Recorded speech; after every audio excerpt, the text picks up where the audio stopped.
Bonjour, nous sommes le mercredi 5 février 2025 et je vous propose la situation des cultures de cette semaine. Réglementairement, depuis le 1er février, on peut apporter l'azote sur le colza et les orges d'hiver. Mais pour le moment, c'est difficile à réaliser puisque les sols sont gorgés d'eau et en plus et surtout, les cultures n'ont pas redémarré. Avec les températures froides qu'on a les matins, le manque de rayonnement, pour le moment, ça n'a pas redémarré, donc les cultures ne seront pas capables d'absorber l'azote que vous allez apporter.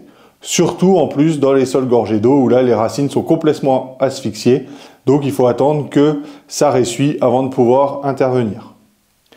C'est également un peu tôt pour réaliser les pesées de biomasse pour évaluer la dose d'azote à apporter sur les colzas, puisque avec les gelées du matin on perd encore des feuilles et la végétation n'a pas encore redémarré. Donc il faut encore attendre une semaine, 10 jours, à voir en fonction de la météo. Par contre, c'est le bon moment pour réaliser son reliquat sortie d'hiver afin d'évaluer la dose d'azote à apporter sur notre culture. Donc ce reliquat est important puisqu'il permet d'optimiser la dose d'azote. Donc il faut essayer de faire plusieurs situations sur sa ferme en fonction des précédents, des types de sol pour être le plus juste possible. Pour que cette valeur soit la plus optimale possible et surtout la plus réaliste, il faut bien réaliser son reliquat. Donc la première chose, ça passe par le choix de la zone où on va faire le prélèvement.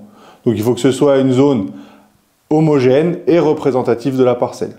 Ensuite, le nombre de prélèvements. Il faut faire une dizaine de prélèvements à la tarière pour que ce soit le plus fiable possible.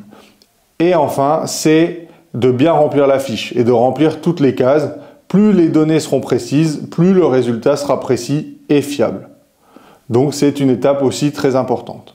Je vous souhaite une bonne semaine, à la semaine prochaine.